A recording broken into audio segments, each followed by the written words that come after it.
Hello, I'm Cindy Arenberg Seltzer, President and CEO of the Children's Services Council of Broward County.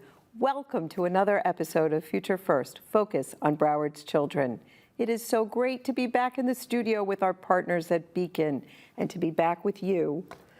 For several years now, the CSC has been an integral part of the Broward Reads Campaign for Grade Level Reading Committee. Together with Broward County Government, Broward County Public Schools, and the Early Learning Coalition, and dozens of other partners, the committee supports efforts to ensure that all children learn to read at grade level by the time they complete third grade, a key to success in school. One of the most fun events around this work, one that kicks off each fiscal year for us at the CSC and coincides with the beginning of the school year, is Read for the Record. This is the 9th year that we have partnered with Jumpstart Children First by participating in Read for the Record, when millions of adults and children around the world participate to read the same book on the same day to raise awareness about the importance of early literacy. The Broward community has embraced this event with thousands of volunteers signing up each year to read in hundreds of schools and preschools to thousands of children. So fun. The CSC leads the effort by issuing a challenge grant to other funders, which in turn allows us to purchase over 40,000 books, which will be distributed on the day of the event to practically all pre-K and kindergarten students throughout Broward. In anticipation of this year's Read for the Record, we are very happy to have with us Antwan Eady, the author of this year's chosen book, Nigel and the Moon, published by HarperCollins, Sharon Reilly, Jumpstart Chief Development and Marketing Officer, and our own Dr. Lori Canning, Executive Director of Family and Community Engagement with Broward County Public Schools. Thank you all for being here today. Before we get started, I just want to let us look at a television spot that we have created to promote Read for the Record.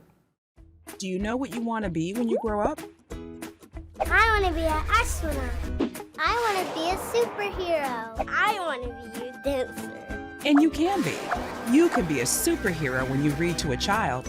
Join us on October 27th for Broward, Read for the Record. That's when all of Broward will be reading Nigel and the Moon. If you want to volunteer to Read for the Record, visit handsonbroward.org. Brought to you by these partners. Oh my God, they are so adorable. But full disclosure, the budding talent that was featured belonged to members of the CSC staff. So proud of them. Anyway, back to all of you. Welcome. Thanks for joining us. Sharon, I want to start with you as the national leader or international leader of this great event, Read for the Record. Tell us about Jumpstart and how Read for the Record got started. Sure. Thank you so much for having me. Jumpstart is a national early literacy organization founded in 1993, really to advance equitable learning opportunities for young children. We work with college students to engage young students around language, literacy, and social emotional development. We started Read for the Record 17 years ago. And the goal was really to have a shared reading experience. Our goal was 150,000 readers, and today we engage well over 2 million readers in the shared reading experience. That is amazing. And we in Broward have embraced it, not for 17 years, but for many years, in part because of this magnificent woman sitting next to you, Dr. Lori Canning. Lori, tell us about the start here in Broward. Well, while it wasn't back to 17 years, it pretty much was close to the beginning, a shared reading experience. Yes, we want to be actively involved. In the beginning, we read to a couple schools, we got involved, we got some of the books, but in 2012, we got a call from the then publisher who offered us the opportunity to provide a book to every classroom. That lasted for 2 years, so every pre-K and kindergarten classroom throughout the district got a book. When that funding ended, we knew we wanted to continue. So we had a big meeting downtown at our school board office and said, we really need to get funding so we can continue to participate and Read for the Record and provide a book to every classroom so they could all read on the same day. And there was an amazing participant in that meeting, Sandra Bernard Bastian from Children's Services Council, who raised her hand and said, well, why would we give a book to every classroom and every teacher? Why don't we give a book to every child? That, of course, boggled all of our minds. Sandra but has a way of doing that. nothing could stop Children's Services Council and putting books into the hands of children. And that was our first year in 2014 with Bunny Cakes, where we bought 40,000 books, thanks to CSC and all of our partners, and we were able to give a book to every pre-K and kindergarten child. Now, the amazing thing was, that was 2014, but every year since then, we have grown with more activities revolved around that book, more volunteer readers, more books, and just really helping to build that love of literacy across Broward. Bunny Cakes will always have a special place in my heart. That was the first year I got to be a volunteer reader, partnered with Ron McGill, who, as the zoo man, brought a bunny. And we said, oh, you read the first half of the book, Ron, and then I'll read the second half. And as I started my part, he reached down and pulled out a bunny. Well, let me tell you, those kids were like, Bunny! They didn't hear a word I said after that. I have made sure not to partner with him since then. I want the focus to be on me. No, I want the focus to be on the book.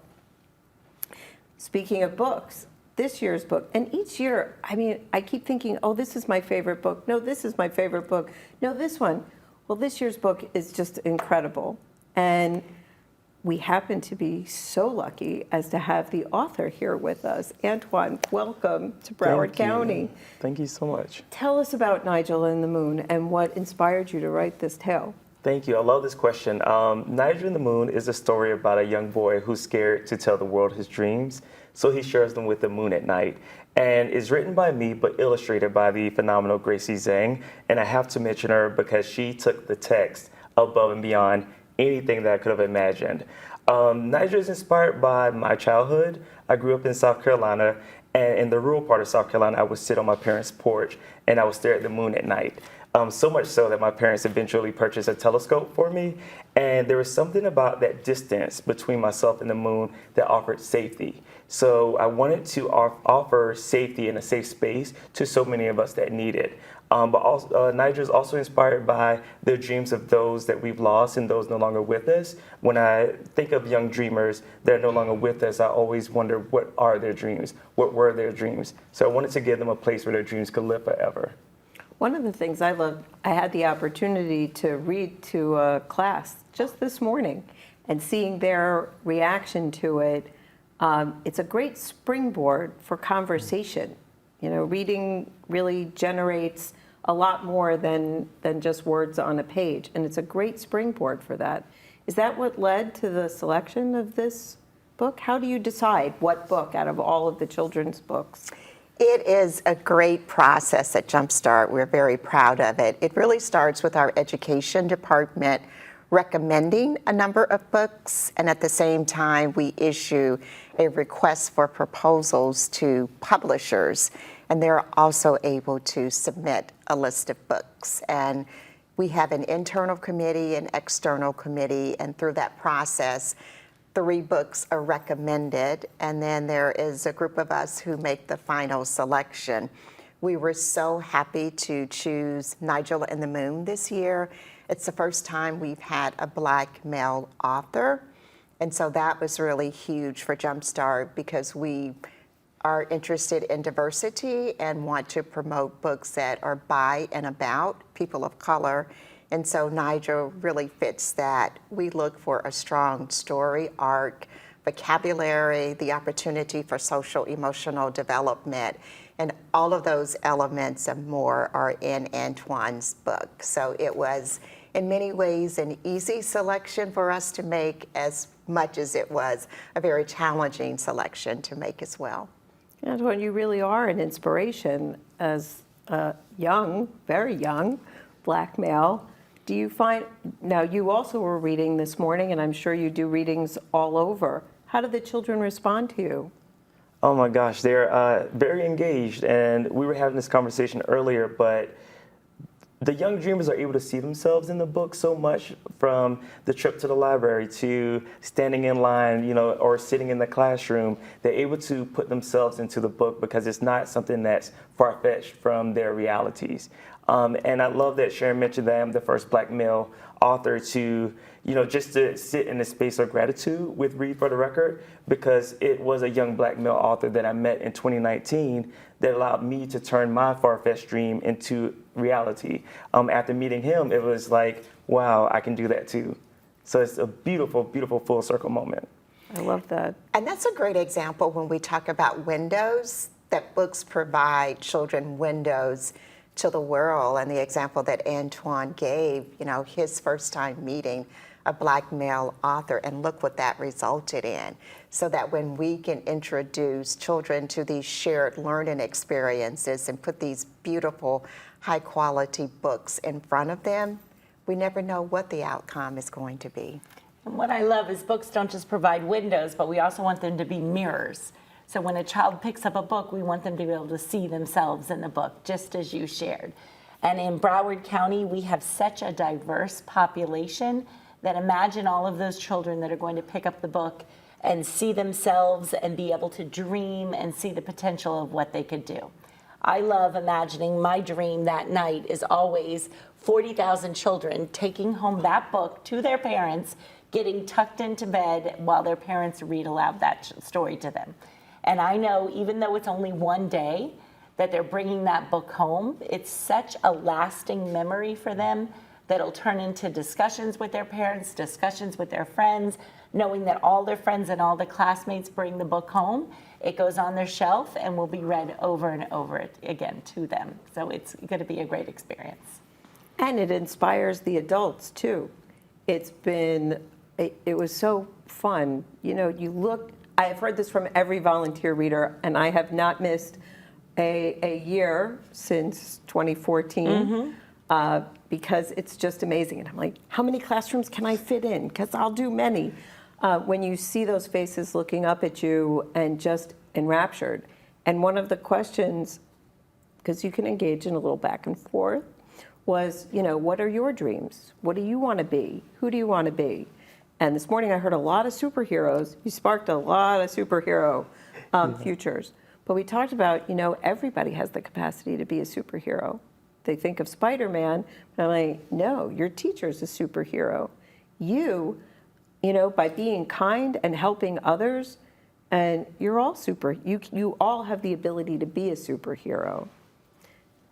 Absolutely, yeah, I agree. And it's one of the beautiful parts of the book is that superhero is all-encompassing. And in the story, too, and not to give away spoilers, but Nigel's parents are the superheroes of this story. They're ordinary people doing extraordinary things. And that's what I wanted to highlight for sure, the everyday superheroes in our lives. I love that, yeah. It certainly drew us to the book as well, because oftentimes as children, we may carry some shame around what our parents do professionally. And so by putting the spotlight on your parents, it really gave us the opportunity to open up a much broader conversation with the diversity of children who we work with around the world, because Read for the Record, it's not just a national event, it is an international event where we have kids from every country that you can imagine participating in the program, and you gave us this opportunity to have a different kind of conversation about the careers, the jobs, the opportunities that are available to everyone, and just thank you for that, Antwan. Oh my goodness, my pleasure. And I'm again sitting in gratitude for the way that it's been received, and to see the support, the collaboration here. We mentioned this earlier, but it's beautiful to see so many different organizations come together for such a great cause. And Sharon mentioned, again, the parents.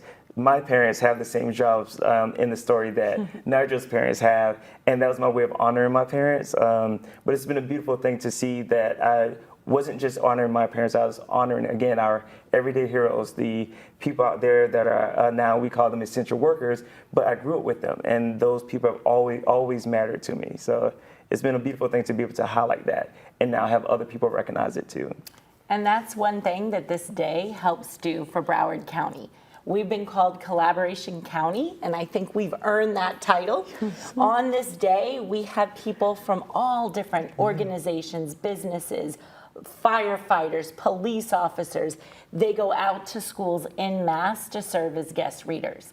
All of our partner organizations, Children's Services Council, Early Learning Coalition, Broward County, United Way, Broward County Public Schools, our superintendent will be reading, our board members.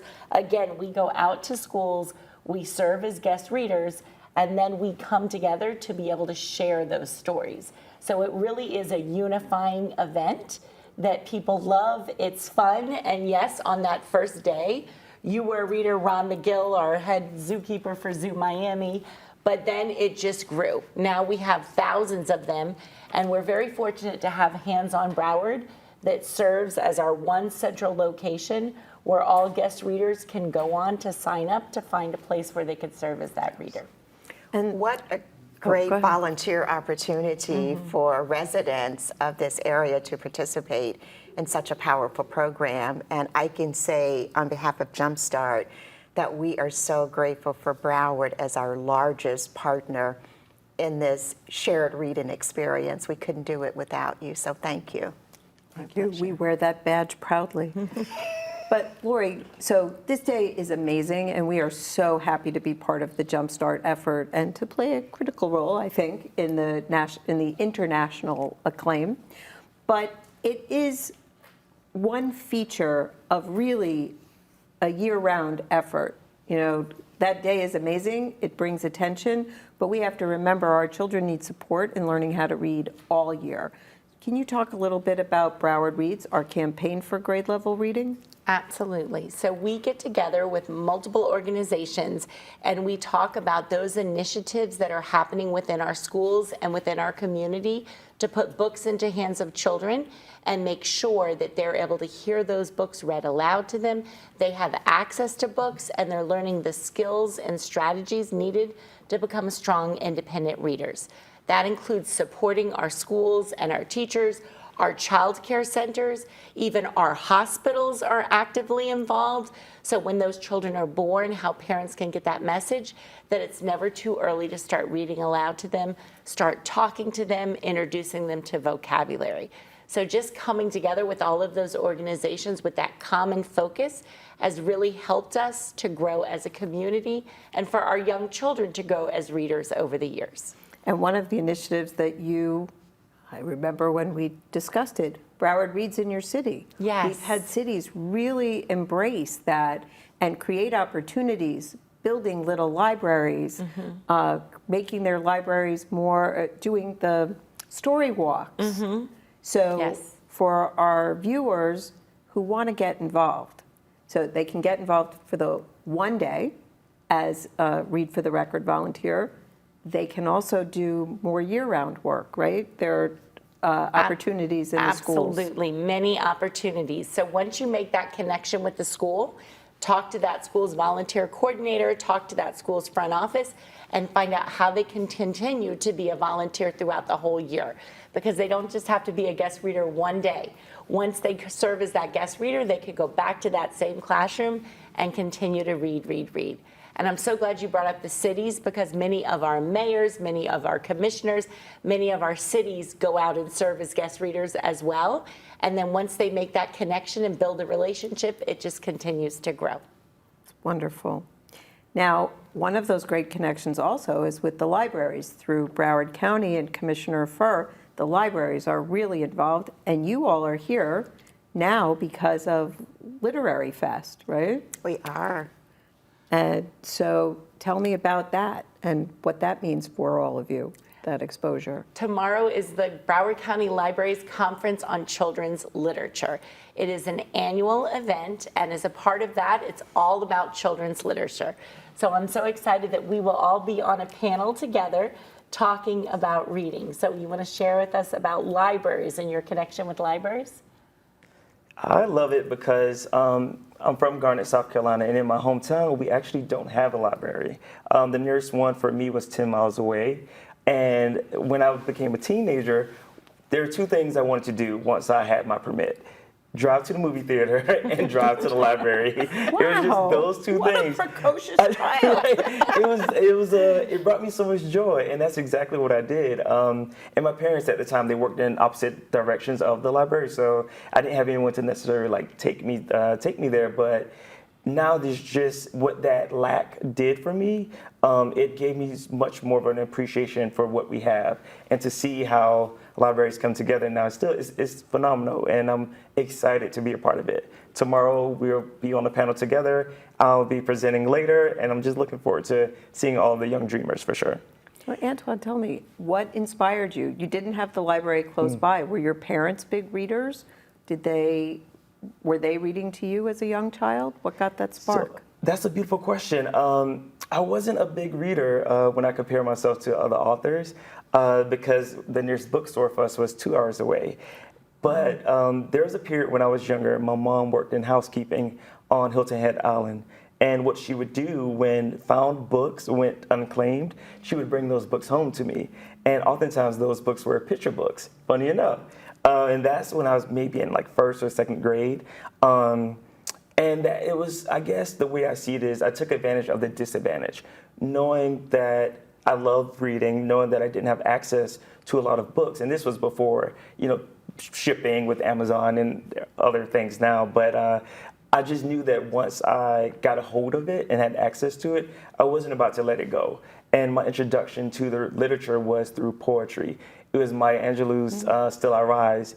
And that opened up another world for me there. Was just, I love this, I love poetry, so I started writing poetry from there. Wow. And one of the goals of the campaign is really to help young children, families build their own personal libraries. So one of the things that I was very proud to see happen today was to have each child get their own copy of the book. And not only that, but a copy that was autographed by Antwan. Just the power in being able to say, this is my book, I met the author, is something that Jumpstart wants to be a part of making sure that it happens more often. And I will share, I was at a school one time in January, and the principal had the kindergarten students did a book report, and they won awards, whoever did the book report. She called them all up to the front office. This was in January, and 5 of the 6 children did a book report on bunny cakes. Okay. And I was like, oh my goodness, that was the book that we gave out to them. And I asked them, why did you do bunny cakes? And they said, that was the book that I had at home. And I knew that we had put the books into their hands thanks to Read to the Record and our Broward Reads campaign. You're going to make me cry. I know. Beautiful. The power of this word. And we are building home libraries for the children, putting books in their hand. Speaking of libraries, all of our libraries across the district will also be doing events on Read for the Record Day. We have Museum of Discovery and Science does events. We even have some local stores that do events. Everybody really gets actively involved. So that's just helps add to the fun. Panthers will go out as readers. The Florida Panthers hockey team serves as guest readers, and again, just all around. That's an amazing lineup. lineup. Lots of judges, again, police officers, firefighters, lawyer teams. We'll have lots of fun. And that's what makes this so special for me. It's something I'm still processing, and maybe I'll be able to process it fully on October 27th. But the idea of growing up in an area that is similar to a lot of areas now that Read for the Record and Jumpstart serves, and seeing the work that you're doing and putting the books in the hands of the young dreamers is like, wow, like this is exactly what I needed growing up and what I see now that the benefit of it. So just it's amazing to be a part of that and to have Nigel and the Moon be selected this year. Thank you. I'm confident if we could track these young people and see them 20, 25 years from now, at least one, if not multiple, are going to say, I'm an author, or I want to be an author because of having met you and had that experience. I hope so. I hope so because, part of it is my ego, right? Is thinking, oh, I'll meet a young author, but I meet, like even earlier today, there was a young dreamer that shared that she wants to be an illustrator. And I've had during my school visits, some share that they wanted to be writers. And I've spoken to high schoolers and, teens too, and a lot of them actually are on the path now to become an author. And they were asking me questions, and this was back in my hometown. again, they've never met an author either until I went back. So they don't have to wait like I did until 2019. They get to see this experience now and to have me there, and it feels amazing to close the gap, because it makes a dream, it turns a dream into an attainable goal. Absolutely. So we have about 2 minutes left for final thoughts. Anything you'd like to leave our viewers with? Sharon? We're ready. We're ready. October 27th. Well, to say thank you for supporting this amazing shared reading experience that we call Read for the Record. I think we've talked a lot about the proof of the importance of it, and just thank everyone on behalf of Jumpstart. And I also got to read the book this morning, and I just encourage everyone to dream, because that is the message that it takes away. You can be brave, and you can dream, and you can share that with the world. That's great. I trust that this year's Read for the Record will once again prove to be a successful and fun experience for children and adults alike. Thank you so much, Antwan Eady, for the wonderful story that encourages children to celebrate where they come from, who they are, and who they want to be. And of course, thank you as well to Sharon Reilly and Lori Canning for joining us. To our viewers, please go to handsonbroward.org to register to volunteer to read at a school or a preschool near you. If you've done it before, I know I won't need to convince you much. If you've never done it, trust me, you will not regret the experience, and you'll want to do it again and again. If you're interested in the broader local work around early literacy, visit our website, cscbroward.org, where you will find information about the year-long campaign for grade level reading and how to join the committee. I've been your host, Cindy Arenberg Seltzer. For a copy of this or any other episode of Future First Focus on Broward's Children, go to our website, cscbroward.org, where you can access our YouTube channel, follow us on social media, and remember to join us next time on Future First Focus on Broward's Children.